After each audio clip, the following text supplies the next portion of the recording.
while many people on the woke right equate wokeness with just being anti-white, they will say outright, wokeness was just anti-whiteness. It's all it really is. And Pat and I were like, no, it's not. How do we know? Because we get calls from India and from Ghana and from South Africa, from people who are, I mean, Kenya's like 99.9% black. And they're like, we have problems with wokeness. I'm like, how? And they say intertribal conflict. Wow. Intertribal. In India, it's caste. There are oppressed castes and oppressor castes. They're all brown. Yeah. But they're literally calling me, help us understand what's going on in our colleges because they're going woke, but it's nothing about whiteness. So Wait, that's amazing. No, I meant like amazing proof because what it is, to me, woke right, the woke Reich is just a variant of wokeness. Like viruses mutate. And you can just, again, like, COVID, right? Like, this strand come out, flu, this strand's come out. Well, viruses mutate.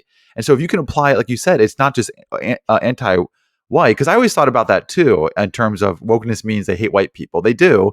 But I didn't know that people like, India, you said, are dealing with this now. No, they call, and they say black African guys in Kenya saying like, yeah, it's bad over here. It's colonialism too. But think about this. They're anti-colonialist. That's the woke form in Kenya, but the colonists are gone, guys. It's not. It's about so how can they be anti-colonialist? Because oh gosh, this is a whole field. Post-colonialism. It's about the colonial narratives that are still present in the even in the post-colonial culture. So the idea is these Western narratives are still there, poisoning the minds of the Kenyans. They're still oppressing people, even though the colonists are gone.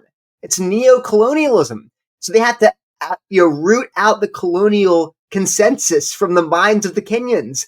So, But do you see that it can't just be anti-whiteness? Or in India, it's caste. The British are long gone, but there's still oppressor caste and oppressed caste. Or the other thing, the anti-whiteness stuff, and it's so obvious, Tommy, but how do you explain all the gender and sexuality stuff? It's not about race. It's way beyond that. Yeah, you're right. So to just reduce it all to anti-white animus is just not true. And James Lindsay, the analogy he uses is the woke operating system. You have a framework, an operating system of like oppressor, oppressed, hegemonic power, the lived experience, what I laid out for you. And you just take out the groups, and just swap the whites for blacks and swap the men for women and swap the straight people for LGBTQ people. And that's how it all, but it's still the same framework. This is why, I took some flack in our book because people said you're too precise, you're too careful, you're too almost charitable and gracious to the woke left because these ideas, they're just demonic. Just call it all Marxism and just be done with it.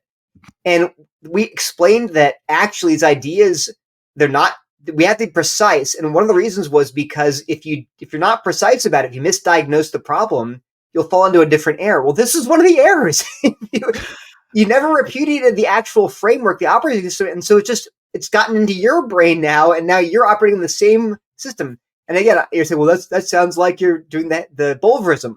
No, because I'm saying here's why the ideas are wrong. I'm not saying you're only saying this because of you're captivated by the virus. I'm saying the statements you're making are false. I'm arguing against them. Maybe you're not captivated by the virus, but the statements that are coming out of your mouth are not true. When you say we live in a gynocracy, that you can give some evidence, some for that. There's also counter evidence. You can't just adopt that as a singular framework. Anyway.